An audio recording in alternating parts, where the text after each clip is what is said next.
Duties of an auditor. My dear students, आज हम लोग rights and duties of a company auditor के अंतर्गत ऑडिट में जो बीकॉम ऑनर्स सेमेस्टर 6 का इम्पॉर्टेंट कोर पेपर है ऑडिट एंड कॉरपोरेट गवर्नेंस, उसमें ड्यूटीज़ ऑफ एन ऑडिटर लेके चल रहे हैं। My dear students, I am doctor Kumar A.N. Shahdeo, HOD Commerce, Marwadi College, Ranchi, a constituent and autonomous unit of Ranchi University, Ranchi. The duties of an auditor mentioned below are comprehensively discussed as under. Point number 1. Inquiry of certain matters, section 143, subsection 1. Whether loans and advances made by the company on the basis of security have been properly secured, and whether the terms on which they have been made are prejudicial to the interest of the company or its members.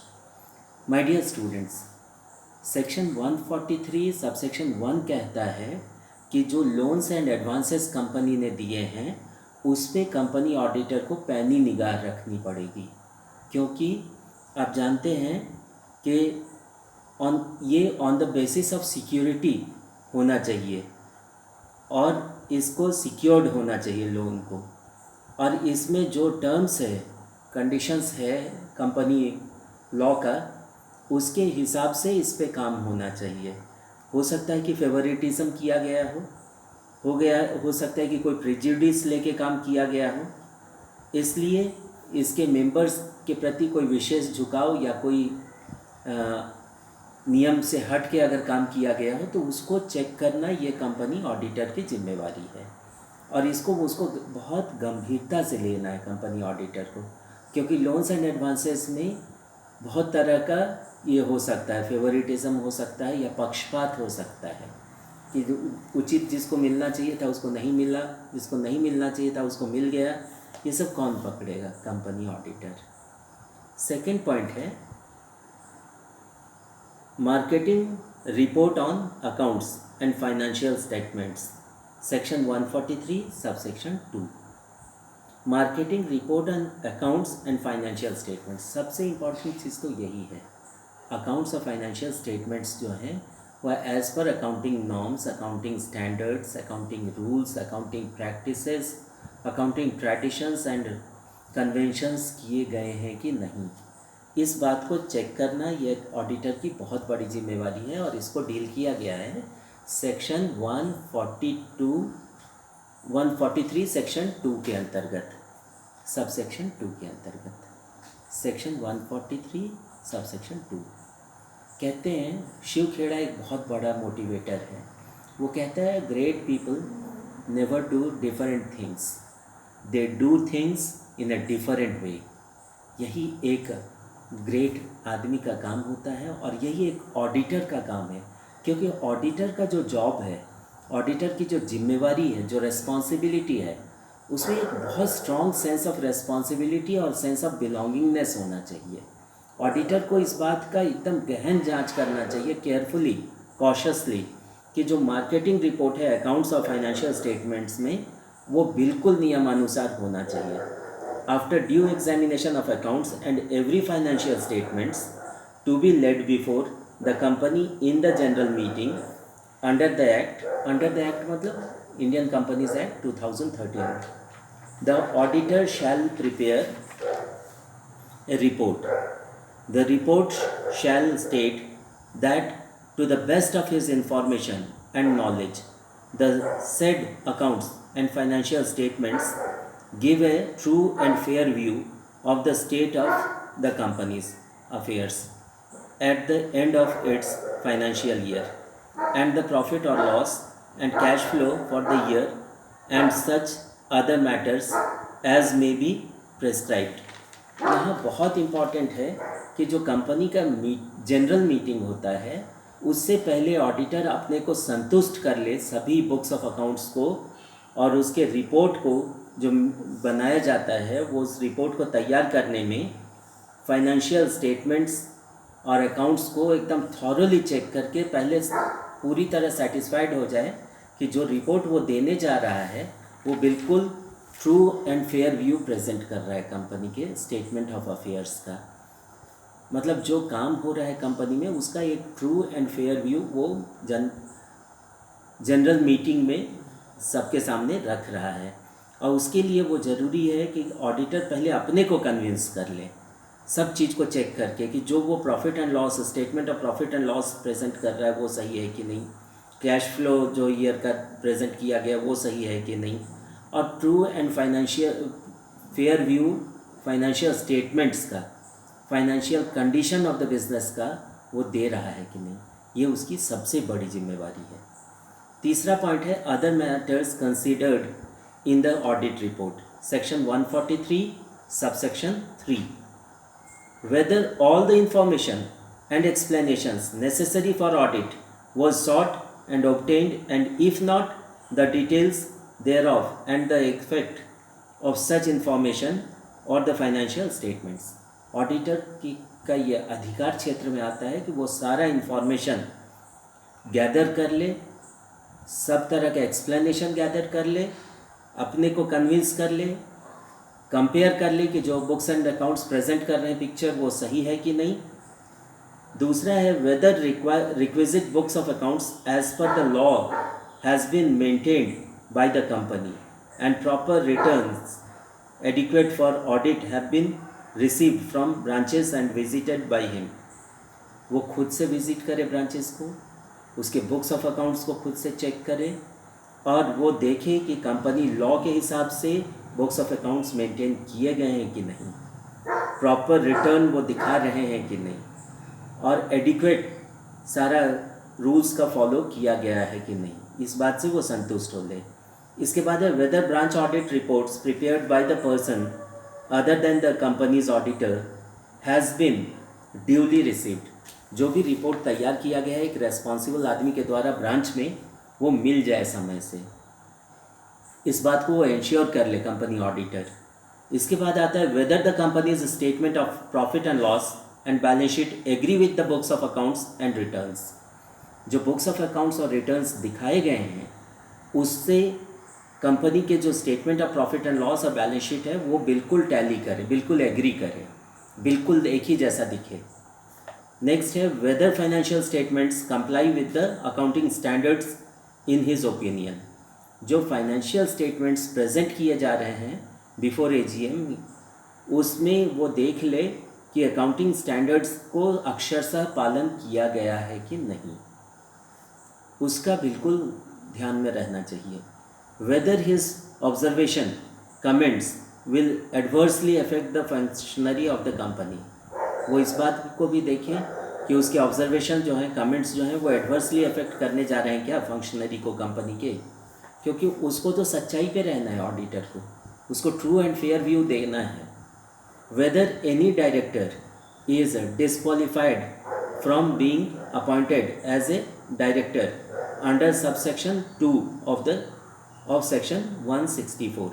उसको subsection 2 164 पे इस बात पे भी गौर देना फरमाना है कि weather any director is disqualified from being appointed.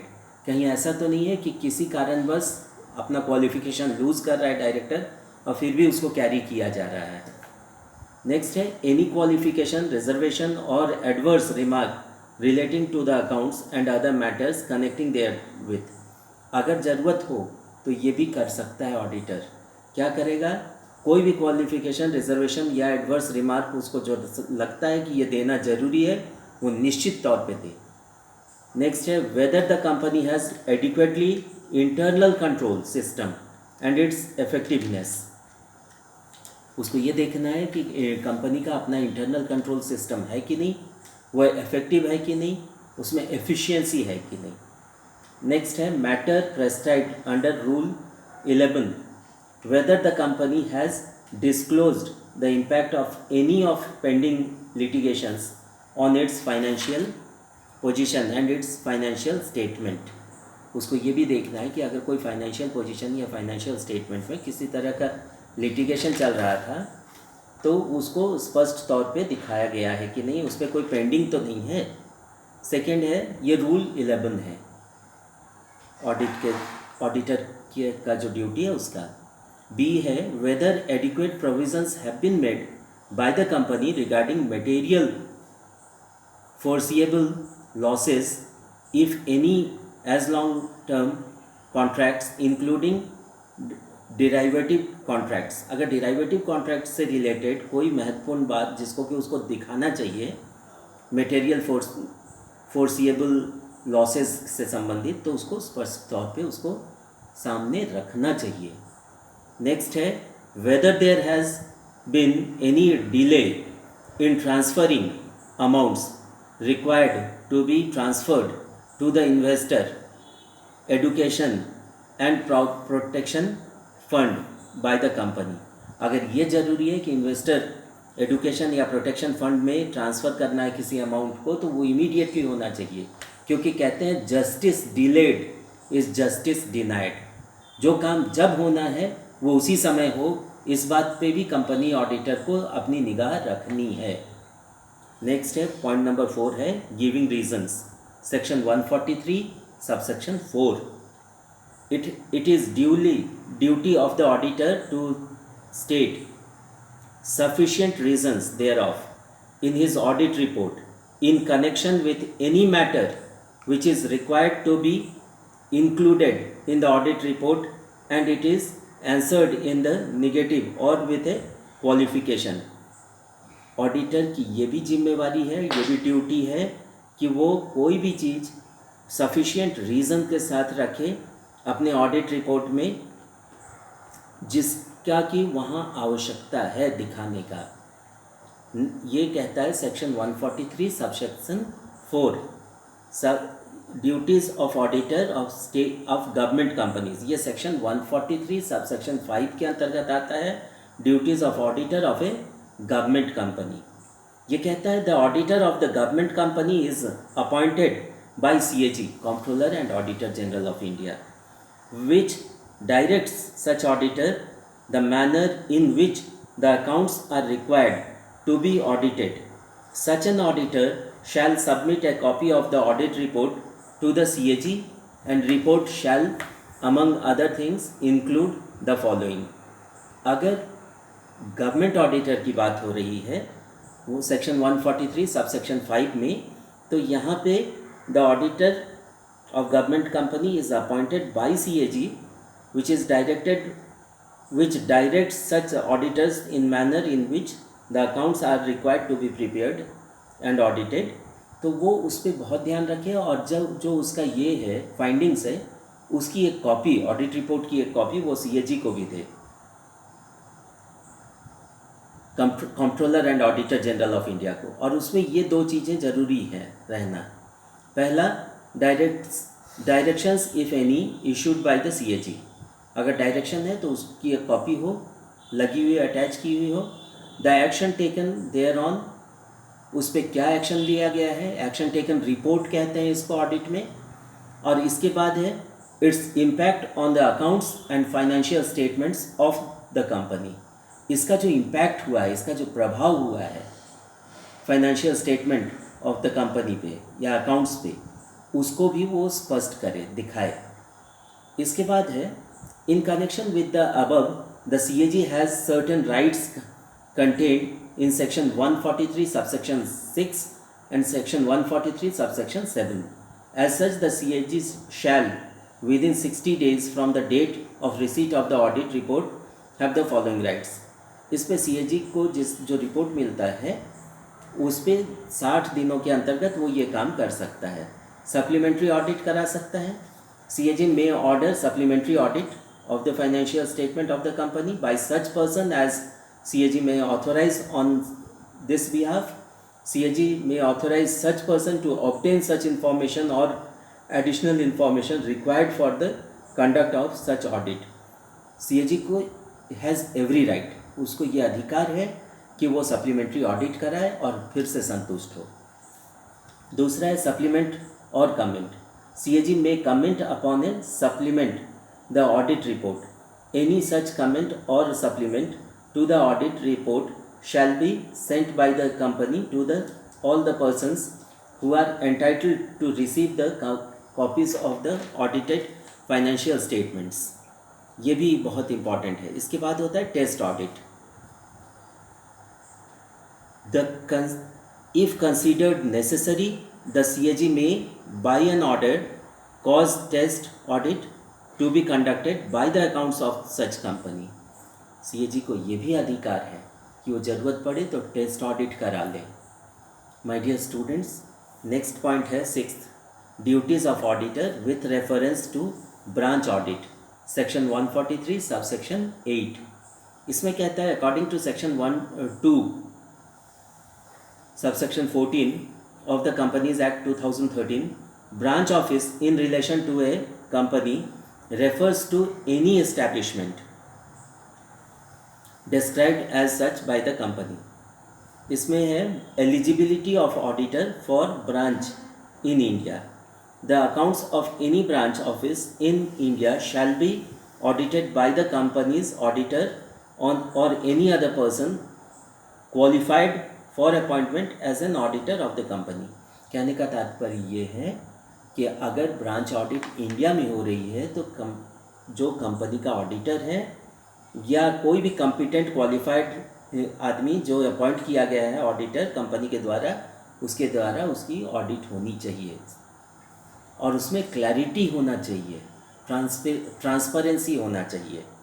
इसके बाद है eligibility of auditor for branch audit outside India. The accounts of any foreign branch shall be audited by the company's auditor or an accountant or any other person duly qualified to act as an auditor of the accounts of the branch office in accordance with the laws of the company. इसके अंतर्गत ये भी important होता है कि जो foreign branch हैं उसको भी कंपनी के ऑडिटर ही ऑडिट करें. इसके बाद आता है duty of the auditor to comply with auditing standard, section 143 subsection 9. Auditor की ये भी जिम्मेवारी है कि वो कंप्लाई करे ऑडिटिंग के स्टैंडर्ड्स को, और सेक्शन 143 सबसेक्शन 9 और सबसेक्शन 10 दोनों को वो स्ट्रिक्टली ऑब्जर्व करे, मतलब बहुत ध्यान से उसका पालन करे. It is the duty of the auditor to comply with the auditing standards of central government. Many may prescribe the standards of auditing or any other addendum thereto as recommended by the ICAI in consultation with and after examination of the recommendations made by the National Financial Reporting Authority (NFRA). Until the auditing standards are notified by the central government, any standard or standards of auditing specified by the ICAI shall be deemed to be the auditing standards. Auditor की ये जिम्मेवारी है कि केंद्र सरकार, central government ने जो भी निर्देश दिया है ऑडिटिंग के संबंध में उसको स्ट्रिक्टली पालन करे, और NFRA जो है नेशनल फाइनेंशियल रिपोर्टिंग अथॉरिटी उसके निर्देशों का पालन करें. और अगर इसमें नहीं कुछ स्पष्ट आ रहा है तो ICAI institute of chartered accountants of India का जो ये है स्टैंडर्ड है या उसके जो नियम दिए हुए हैं उसका पालन करें.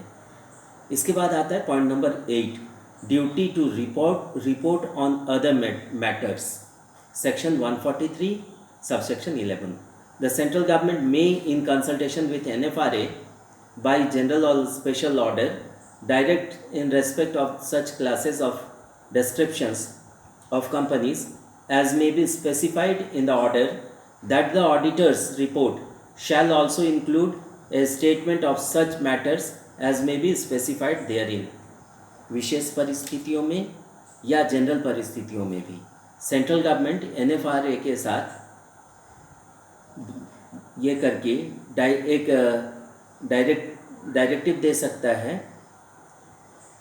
जिसमें कि कंपनी के डिस्क्रिप्शंस को अटैच करना ज़रूरी होता है और ये ऑडिटर के लिए बाइंडिंग हो जाता है. नेक्स्ट है duty to report on frauds.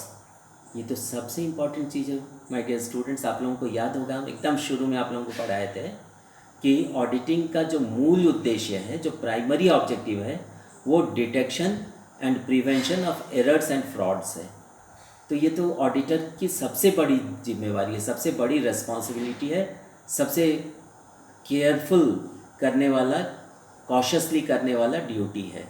क्या है? Duty to report on frauds, section 143 sub section 12 और सेक्शन 143 सब सेक्शन 13।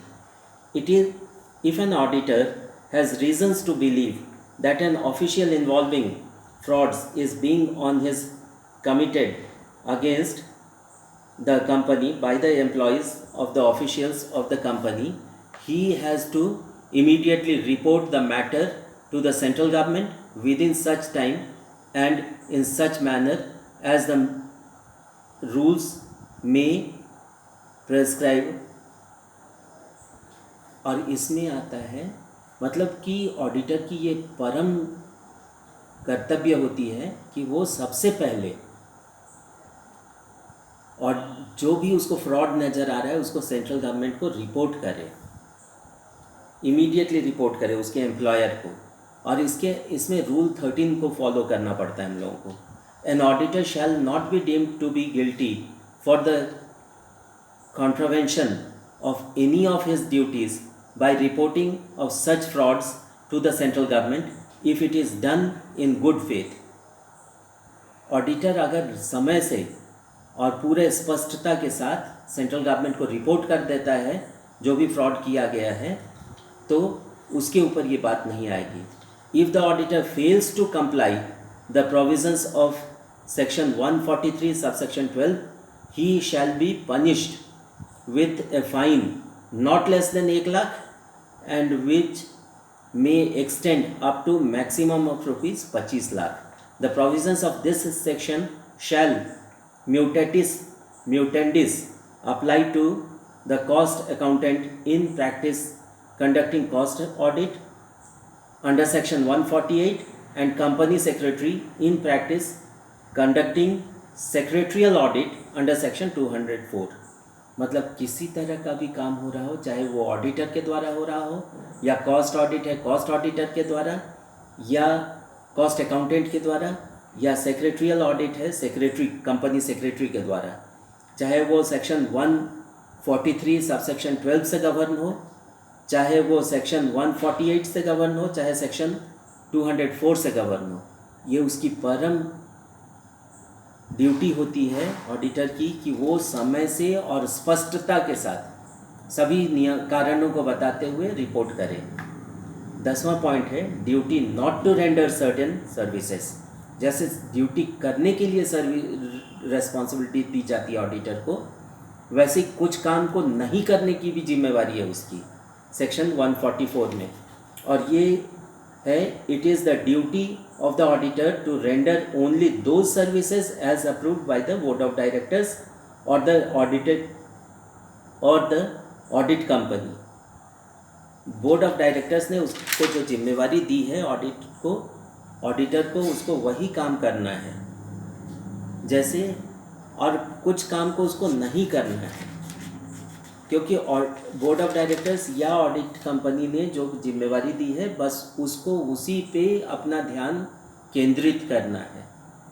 He can not render any of the following services either directly और indirectly to the company.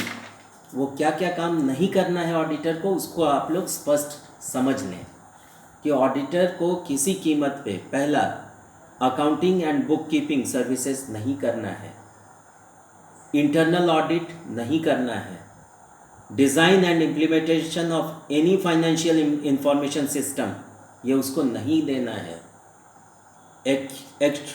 Actuarial services उसको नहीं करना है, इन्वेस्टमेंट एडवाइजरी सर्विसेज नहीं देना है, इन्वेस्टमेंट बैंकिंग सर्विसेज नहीं देना है, rendering of any outstanding outsourced financial services नहीं करना है, मैनेजमेंट सर्विसेज नहीं देना है, any other kind of services as may be prescribed नहीं करना है। कहने का तात्पर्य वो ऑलरेडी जो किया हुआ है काम उसको ऑडिट करने गया है, जो बनाया हुआ है बुक्स ऑफ अकाउंट्स, वाउचर्स जो मेंटेन किए गए हैं, जो एंट्रीज दिए गए हैं, जो फाइनेंशियल स्टेटमेंट्स तैयार किए गए हैं, जो बैलेंस शीट तैयार किया गया है, ऑडिटर उसका ऑडिट करेगा और उस पर रिपोर्ट देगा। ये उसकी जिम्मेवारी है। ये जो ऊपर का अभी हम लोगों ने देखा वो काम ऑडिटर को नहीं करना है। इसके बाद आता है section point number 11, duty to sign audit report etcetera, section 145। My dear students, आप जानते हैं कि ऑडिटर की सबसे बड़ी जिम्मेवारी होती है कि वो ये देखे कि जो बुक्स ऑफ अकाउंट्स उसके सामने प्रेजेंट किए गए हैं, जो इम्पॉर्टेंट डॉक्यूमेंट्स उसको प्रोवाइड किए गए हैं, जो लीगल इन्फॉर्मेशन दिया गया है या अकाउंटिंग इन्फॉर्मेशन दिया गया है, और जो अकाउंटिंग प्रैक्टिसेस मेंटेन किए गए हैं, जो अकाउंटिंग बुक्स मेंटेन किए गए हैं, वो उसको एज़ पर अकाउंटिंग रूल्स और as per accounting standards, as per accounting practices and norms उसको स्ट्रिक्टली चेक करे, ऑडिट करे, और उस पर जब सेटिस्फाइड हो जाए तो ऑडिट रिपोर्ट करे। यही उसकी जिम्मेवारी है। ये duty to sign audit report section 145 में आता है, क्योंकि ऑडिटर जब सेटिस्फाइड हो जाता है, अपना रिपोर्ट तैयार कर देता है, तो अंत में वो नीचे अपना साइन कर देता है और वहाँ स्टैम्प दे देता है। The auditor of the company shall sign the audit report and also sign और certify any other document of the company if the auditor's report contains certain qualifications, observations or comments or financial transactions or matters. It shall be read before the company in general meeting and shall be open to inspection by any member of the company. My dear students, आप एक चीज़ clear कर लें, audit के अंत में auditor तो sign करेगा ही, ये उसकी स्टैट्यूटरी रेस्पॉन्सिबिलिटी है, स्टैट्यूटरी ड्यूटी है, वैधानिक जिम्मेवारी है, सर्वोच्च जिम्मेवारी है। लेकिन ऑडिट रिपोर्ट जो होता है वो दो तरह का होता है। एक क्वालिफाइड ऑडिट रिपोर्ट, यानी उसमें कुछ ना कुछ ऐसा चीज़ है जिसको कि ऑडिटर शक के तौर पे, असंतुष्ट होने के तौर पे सामने रखना चाहता है। और दूसरा होता है क्लीन ऑडिट रिपोर्ट। अगर क्लीन ऑडिट रिपोर्ट है मतलब सब कुछ वैसे ही है जैसा ऑडिट का नियम है, और अगर उसमें क्वालिफिकेशन है, चाहे ऑब्जर्वेशन है, चाहे कमेंट्स है, इसका मतलब गड़बड़ है। नेक्स्ट है 12, लास्ट पॉइंट है duty to attend general meeting, section 146। अब चूंकि ऑडिटर ने ऑडिट किया है, वो ऑडिट रिपोर्ट तैयार किया है, उसने ऑडिट रिपोर्ट साइन किया है, उसने ऑडिट पे रिपोर्टिंग की है, इसलिए उसकी ये ड्यूटी है कि वो जनरल मीटिंग में रहे, ताकि कोई भी अगर उससे क्वेश्चन किया जाए, कोई एक्सप्लेनेशन किया जाए, कोई चीज़ अगर समझ में नहीं आ रही है, किसी पे अगर स्पष्टता लानी है तो उसको पूछा जा सके। मतलब क्लैरिटी वो इस्टेब्लिश करे, ऑथेंटिसिटी वो इस्टेब्लिश करे, वो ऑडिट रिपोर्ट का जो ट्रांसपेरेंसी है वो स्पष्ट करे, ऑडिट रिपोर्ट में जो कुछ भी उसने दिया है वो अक्षरशः समझाए मेंबर्स को कि ये कारण है, इसलिए हम लोगों ने इस तरह से काम किया है। तो my dear students, last point कहते हैं audit to attend general meeting, section 146 में the company shall forward all the notices of and other communications relating to any general meeting to the auditor of the company. On receipt of such notice the auditor shall attend the meeting either by himself or through his authorised representative, who shall also be qualified to be an auditor. The company may, however, exempt the auditor from attending the general meeting. The auditor shall have right to be heard at such meeting on any part of the business which concerns him as the auditor. Auditor को जैसे कि company को अधिकार है कि company के meeting को बुला लें, वैसे ही अगर उसमें कोई परेशानी है ऑडिटर को, तो वो अपना ऑथोराइज्ड रिप्रेजेंटेटिव जो कॉम्पिटेंट और क्वालिफाइड ऑडिटर खुद भी रहेगा उसको भेज सकता है। और ऑडिटर को भी ये अधिकार है कि जैसे कंपनी उससे कुछ भी बात पूछ सकती है, वैसे ही ऑडिटर को भी ये अधिकार है कि जनरल मीटिंग में उसके दिमाग में जो बातें हो वो बता सके या रख सके अपने तरफ से, या उसको जो भी कठिनाई हो रही है उसको स्पष्ट तौर पे बता सके। तो this is audit report, this is the duty of the auditor, these are the duties. मतलब जो बहुत से कर्तव्य ऑडिटर को करने होते हैं या करने चाहिए, वो ये चीज़ें हैं। इन बातों पे ही ऑडिटर को अपना पूरा ध्यान आकृष्ट करना चाहिए और बहुत सतर्कता से, सावधानी से, ईमानदारी से, निष्ठा से, प्रतिबद्धता के साथ इस कार्य को समय से ऑडिटर को पूरा करना चाहिए। Thank you very much and all the best.